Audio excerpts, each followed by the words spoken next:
السلام عليكم الخوت الخواتات، كي دايرين مع الصحه. نتمنى من الله تكونوا لاباس عليكم كما ديما ان شاء الله.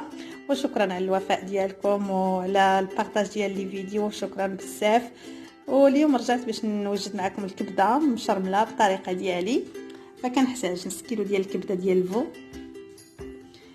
كنحتاج شويه ديال سكينجبير، الملحه، الكمون، الابزار والخرقوم. انا كنستعمل هذا الخرقوم نوريه لكم، زوين فيه الثومه والقزبر، فهذا كيعجبني انا نديرو. وغادي نحتاج وحده ديال راس الثومه، البصله عندي 3 البصلات ديجا شلطت جوجات صغار، وعندي المعدنوس وزيت الزيتون، نص كاس ديال زيت الزيتون. وخليكم معايا.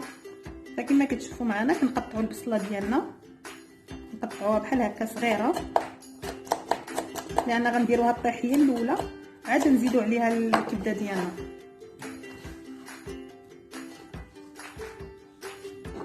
فكنشلطوا البصله بهذه الطريقه بحال هكا باش تجينا صغيوره.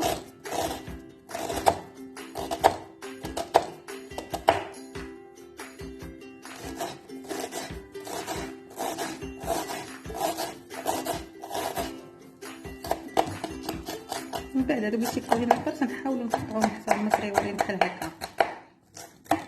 وغادي نحتاجو نص ديال الحامض مصير. انا تنحماق على شي حاجه فيها الحامض مصير. والمعدنوس. بعض المرات راه كننسى شي حاجه انا ما تنقولهاش، سمحوا لي. وغادي نقطعوا المعدنوس ديالنا،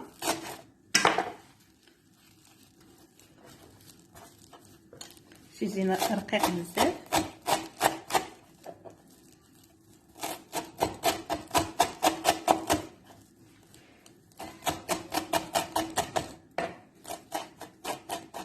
كما كتشوفوا معنا كنديروا هذا الراس ديال الثومه، غادي نديرو يطيح هو البصله، ومن بعد عاد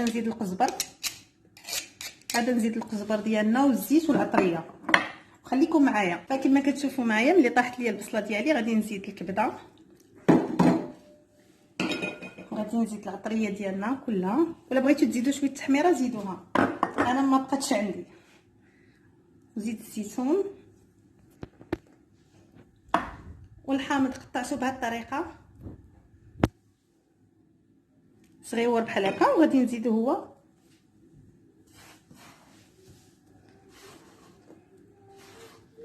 ومن الاحسن البنات هاد الوصفه ما ديروها تتقربوا حيت الكبده ما خصهاش طيب بزاف. ملي تقربوه بحال هكا تقربوا انا قرب دابا الفطور بقى ربع ساعه، حيت الكبده ما خصهاش طيب بزاف. الا طابت بزاف غادا تقصح لينا، انا خليتها حتى الاخر. وغادي نرد هاد الشرمل، ولا بغيتو تزيدوا شويه ديال الخل انا غادي نزيد غير شويه حتى هو كيجي زوين فيها. انا معنا درت الحامض مصير ما تنحتاجش بزاف. وخليكم معنا. فكما كتشوفوا معنا ملي كتشحر شويه كنزيد عليها نص كاس ديال الماء بحال هكا غير شويه، ونغطيها ونخليها طيب على نار مهيله.